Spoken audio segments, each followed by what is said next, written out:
National Herald case में एक तरफ जहां ईडी कांग्रेस अध्यक्षा सोनिया गांधी से एक बार फिर पूछताछ कर रही है, तो वहीं सुप्रीम कोर्ट से prevention of money laundering act यानी कि पीएमएलए पर एक बड़ा फैसला आया है। सुप्रीम कोर्ट ने पुराने जो कानून थे उसका हवाला देते हुए कहा है कि जो याचिकाएं हैं तमाम उन्हें खारिज कर दिया गया है। इसके साथ साथ सुप्रीम कोर्ट ने अपने फैसले में गिरफ्तारी, रेड, सम्मन, बयान समेत ईडी को दिए सभी अधिकारों को सही ठहराया है। बातचीत करेंगे, हमारे साथ नवोदय टाइम्स के संपादक अकुश श्रीवास्तव जी हैं। जानेंगे उनसे दो अलग अलग चीजें आज एक साथ चल रही है, कैसे देखा जाए, क्या कुछ हो सकता है आगे, खासतौर पर नेशनल हेराल्ड जैसे मामले में। कल भी पूछताछ हुई, आज भी पूछताछ हो रही है। कांग्रेस कार्यकर्ता सड़कों में, तमाम दिग्गज नेता कह रहे हैं कि ईडी एक दुरुपयोग करने वाली संस्था बन गई है, सीबीआई से ज्यादा अधिकार ईडी के पास है। इसी बीच सुप्रीम कोर्ट से जिस तरह का फैसला सामने आया है, कैसे देखा जाए सर इसको? देखना कैसे है ये असल में मुझे लगता है कांग्रेस की एक दुखद जो नीति हो गई है कि गलत समय पर, गलत जगह पर गलत कार्रवाई करना। ईडी है, संवैधानिक संस्था है, संवैधानिक संस्था को अपने अधिकार हैं और उस हिसाब से वो छापेमारी या बाकी चीजें करती, हिरासत में लेना है या बाकी और प्रोसेस पूरा जैसे कि सीबीआई के तहत होता है वैसे ये भी कर लेती है अपने। आप एक तो सबसे बड़ी बात है, दुनिया जानती है नेशनल हेराल्ड मामले पे क्या क्या हुआ और किस तरीके की गतिविधियां हुई, तो उसमें मैं इसलिए नहीं बरी कर सकता हूं या रिहा कर सकता हूं या किनारे आपको रख सकता हूं कि आपकी उम्र 50 से ज्यादा है जो राहुल गांधी की उम्र है, या आपकी उम्र 75 के आसपास है जो सोनिया गांधी की उम्र है। तो उम्र से बहुत सारी चीजें नहीं होती। उम्र होती तो चारा उम्र का मामला होता तो चारा घोटाला में आज हमारे लालू प्रसाद यादव जी, जिनका बहुत बड़ा आधार है, वो जेल में, जेल के बाहर, पैरोल पे, जमानत पे और न जाने क्या क्या स्थितियों में, और खुद तो बीमार है। अगर उम्र का ही ख्याल रखा जाता तो ओम प्रकाश चौटाला, जो कि इक्वली भ्रष्टाचार के आरोप में, चाहे लालू यादव जिस तरह से इक्वली भ्रष्टाचार के आरोप में है, उसी तरीके से ओम प्रकाश चौटाला भी उसी भ्रष्टाचार के आरोप में है, शिक्षकों की भर्ती के आरोप में है और वो जेल में रहे हैं, अभी कुछ दिन के लिए बाहर आए हैं। और तो आप सोनिया गांधी से पूछताछ ना हो या बीमार आदमी है उससे पूछताछ ना हो, बीमार आदमी को समझ लिया जा सकता है, सोनिया गांधी से पूछताछ ना हो, इसके लिए आप आंदोलन करें, दिल्ली की सड़कों पर आतंक फैलाएं, बसों में सूजे भोंक दें और सूजे भोंकने के साथ साथ उनके वहां पर बसों में जो महिलाएं चल रही हैं उनको उतार दिया जाए। उनमें से खुद मैंने देखा है, जो 4-5 दिन पहले हुआ था, कुछ गर्भवती महिलाएं थी, उनको जबरदस्ती नीचे किया जाए, तो वो कहां तक उचित होगा? आप असल में आंदोलन जो आपको चलाना चाहिए, अगर मान लीजिए आपको लग रहा है कि मोदी सरकार या प्रधानमंत्री नरेंद्र मोदी के सरकार जो है वो ईडी का या सीबीआई का या बाकी और संवैधानिक संस्थाओं का दुरुपयोग कर रही है, तो ठीक है, उसके खिलाफ आंदोलन चलाइए, लेकिन उस आंदोलन को एक अपना जब खुद गला भ्रष्टाचार में जब फंसा हो या बताया जा रहा हो, तब आप उसके खिलाफ आंदोलन चला करके कोई बहुत बड़ी कोई जीत हासिल कर लेंगे, ये मुझे नहीं लगता है।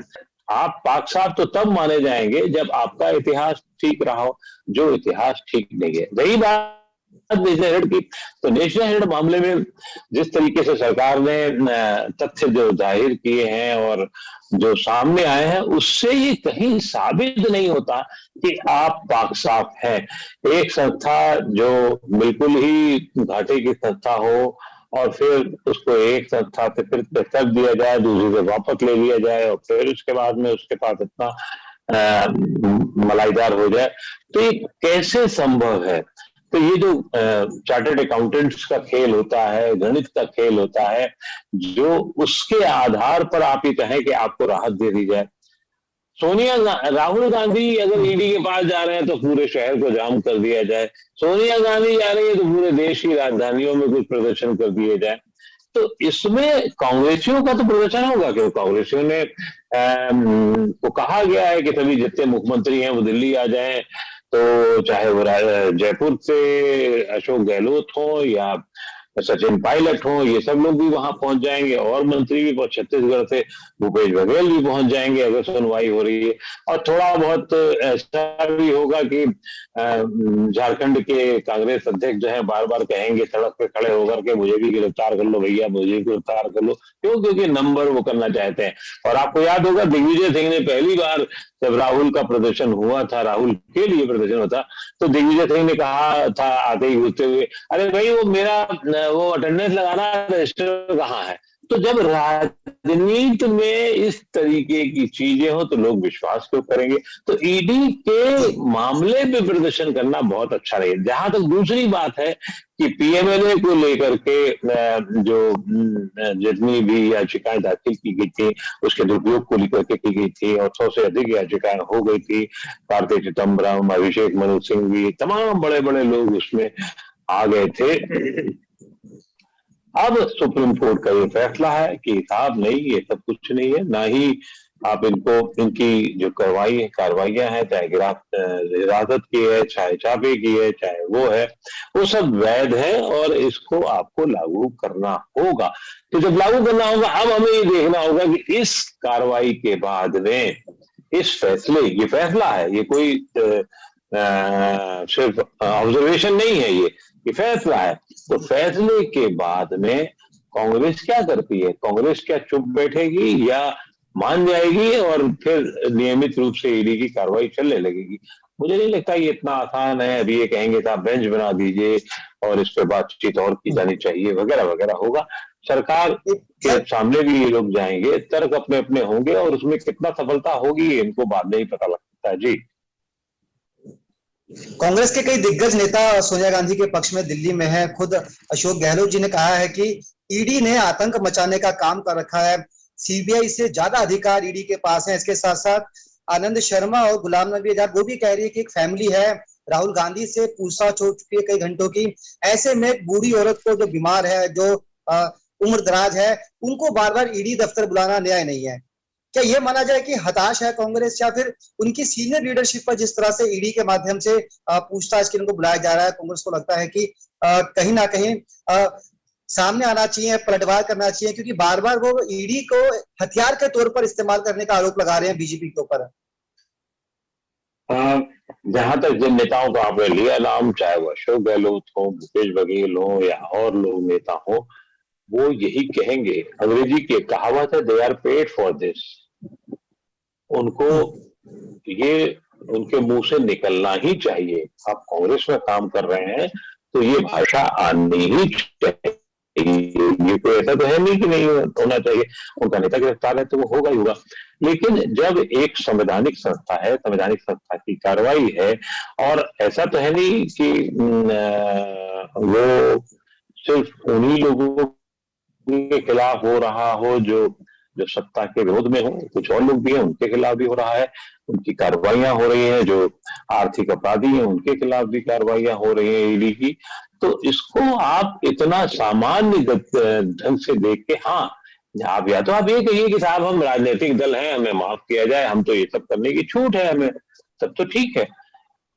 लेकिन इस मामले में थोड़ा अक्लमंदी से जब 2002 की बात की जाती है, नरेंद्र मोदी की बात की जाती है, तो उस नरेंद्र मोदी भी कहते तब कोई ऐसा बहुत हुल्लड़ हंगामा नहीं किया था उन्होंने या उनके पार्टी के कार्यकर्ताओं ने।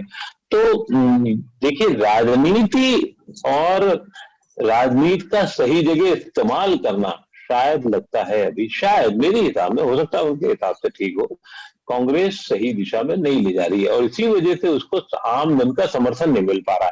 अगर यही लड़ाई कांग्रेस महंगाई को लेकर के करे, अगर यही लड़ाई कांग्रेस और मुद्दों को लेकर के करे, जो बेरोजगारी का मुद्दा है, महंगाई का मुद्दा है, देश के मुद्दे हैं, तो हो सकता है कि जनता की भागीदारी हो। लेकिन ऐसी स्थिति में जनता क्यों भागीदारी बनाने आएगी जब ये जान रही है कि ये इस तरीके के आंसू कैसे हैं? ये आंसू ग्लिसरीन वाले हैं, ये आंसू बढ़ियारी हैं, ये आंसू सामान्य है। तो सामान्य आंसू समझाने के लिए उन्हें बहुत परिश्रम करना पड़ेगा और लंबी लड़ाई लड़नी पड़ेगी।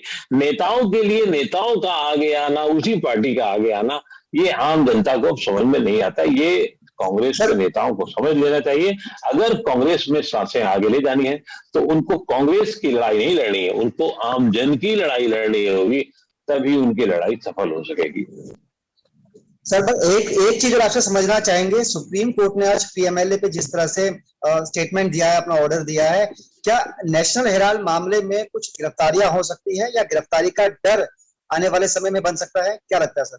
देखिए, डर तो होगा ही होगा, क्योंकि लेकिन वो इतना आसान नहीं है और इतनी जल्दी ना ही सरकार करेगी और ना ही ईडी करेगा। अभी अभी तो सिर्फ ये एक शुरुआत है।